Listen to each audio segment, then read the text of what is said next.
বুঝেন কিনা? আরবিতে ওরস অর্থ হচ্ছে দুলা, বুঝছেন নি? দুলার অনুষ্ঠান, দুলা দুলা বুঝেন, দুলা বুঝেন তো? বিয়ে শাদী আছে না, আরিস বলা হয় পুরুষকে, আরুসা বলা হয় নারীকে, আর অনুষ্ঠানটার নাম হচ্ছে ওরস, বুঝছেন তো? বিয়ে শাদীর অনুষ্ঠানের নাম ওরস। এরা মনে করে এই লোক যে মারা গেছে সে আল্লাহর সাথে বিয়ে হয়েছে। আউযুবিল্লাহ। চিন্তা করে দেখেন, ওরস পালন যারা করে তারা কত বড় নিকৃষ্ট শিরকের মধ্যে লিপ্ত রয়েছে। আপনি কি বুঝতে পারছেন কথাটা? এদের মধ্যে আরেক দল বলে বেসাল শরীফ। বেসাল শরীফ, বেসাল বুঝেন কিনা? বেসাল হচ্ছে মিলন। ওই যে আমাদের কুষ্টিয়ার একজনে গায় মিলন হবে কতদিনে, গান গায় না, বুঝছেন কিনা? ওই মিলন তারা চায়, স্বামী স্ত্রীর মিলনের মতো আল্লাহর সাথে তারা মিলে গেছে মনে করে। আউযুবিল্লাহ। এই জন্য তারা বেসাল শরীফ পালন করে। শিরকের আখড়া আপনি কত দেখাবো আপনাকে, শিরক কত জায়গায় যে আছে তার হিসাব নাই।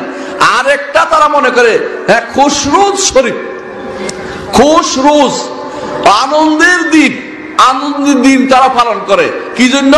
যে আল্লাহর সাথে তার সাক্ষাৎ হয়েছে, তিনি এখন ফানা ফিল্লা হইয়া বাকা বিল্লা হয়েছে। এই ব্যক্তি, যে ব্যক্তি মন বিশ্বাস করে সেই ব্যক্তি মুশরিক, কোনো সন্দেহ নাই। ফানা ফিল্লা বুঝেন কিনা? আল্লাহতে তিনি লীন হয়ে গেছেন।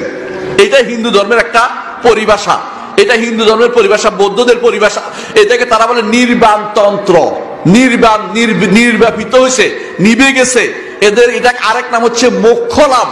মোক্ষ লাভ বলে যেই ব্যক্তি মনে করবে যে মানুষ বা অমুক ওলি আল্লাহ আল্লাহর কাছে গিয়ে মিলে গেছে, সে ব্যক্তি কাফের, সে ব্যক্তি মুশরিক। কারণ স্রষ্টা এবং সৃষ্টি আলাদা।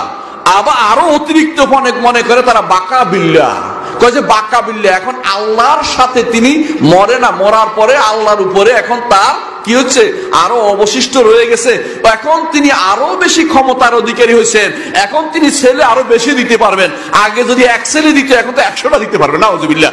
এরকম বিশ্বাস তাদের রয়েছে। এর অর্থ হচ্ছে এরা শিরকের মধ্যে আকণ্ঠ নিমজ্জিত হয়ে আছে। বাকা বিল্লা যারা বলবে, আল্লাহর অর্থ কি? তারা হিন্দুদের একটা টার্ম আছে, এইটার নাম হচ্ছে, একটা হচ্ছে মোক্ষ লাভ বলে, একটা হচ্ছে নির্বাণ লাভ, একটা হচ্ছে মোক্ষ লাভ বলে।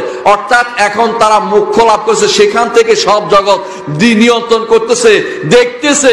তারা যারা মনে করে জগতের যা কিছু হয় পীর সাহেব ইচ্ছা করলে দেখতে পারে, পীর সাহেব ইচ্ছা করলে শুনতে পারে, এই জন্য তারা সকাল বিকাল পীর সাহেবের ডাকে, পীর সাহেবের জিকির করে। ইয়া গাউসুল আজম যে ব্যক্তি বলবে, সেই ব্যক্তি মুশরিক ছাড়া আর কিছু নয়, অবশ্যই মুশরিক। গাউস শব্দ কি বলেন তো? উদ্ধারকারী। গাউস শব্দ কি? উদ্ধারকারী। উদ্ধার কে করে? আল্লাহ ছাড়া কেউ উদ্ধার করতে পারে? আল্লাহ ছাড়া কেউ কাউকে উদ্ধার করতে পারে না।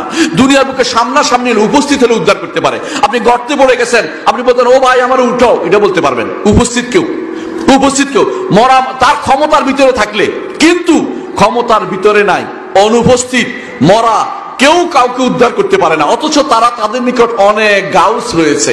যারা গাউস আছে মনে করে তারা মুশরিক। আল্লাহ ব্যতীত কোনো গাউস নেই। এরা কি মনে করে?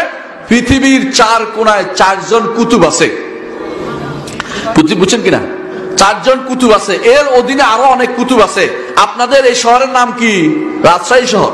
রাজশাহীতে একজন শহর কুতুব আছে। শহর কুতুবে রাজশাহী নিয়ন্ত্রণ করতেছে। শহর কুতুব গরম হলে রাজশাহীতে মানুষ গরম হয়ে যায়, শহর কুতুব নরম হলে রাজশাহীর মানুষ নরম হয়ে যায়। এটা তারা বিশ্বাস করে। বিশ্বাস করেন? এটা তারা বিশ্বাস করে। জিজ্ঞাসা করে, আমি নিজে এক পীর সাহেব থেকে শুনছি, তিনি বলতেছে একদিন উনি বলতেছে বাজারে গেলাম, যাই দেখে যে বাজারের মাছ মুলাইতে গেছি, বেটা গরম হয়ে গেছে, মুলাবেন না চলে যান। তখন বুঝলাম যে শহর কুতুব গরম হয়ে গেছে, পীর সাহেব বলতেছে। আরেকদিন মুলামুলি করতে করতে শেষ পর্যন্ত গেছি, আমার কোনো ধমক টমক দেয় নাই, বুঝছি যে শহর কুতুব আজকে নরম আছে। আউযুবিল্লাহ। ওদের নিকট জগৎ নিয়ন্ত্রণ করার জন্য স্পেশাল কিছু বাহিনী আছে, ওই বাহিনী জগৎ নিয়ন্ত্রণ করতেছে। এদের নাম দিছে ওতাদা, আওতাদ বলে এদেরকে, আওতাদ। এদেরকে আবার বলে নোকাবা, এদেরকে আবার বলে নুজাবা। দেখবেন যে এরা যখনই দোয়া করে হুজুর এগুলি, তখন হাত তুলে দোয়া করে, আল্লাহ যা পড়েছি তার সব গাউস কুতুব, তারপরে গাউস কুতুব, এরপরে আরো যেগুলি আছে ও কাবা, ওতাবা, এগুলি দিয়ে দাও। আর আমি আমল করলাম, ওটা কেন দিতে হবে? এগুলি কেউ নাই।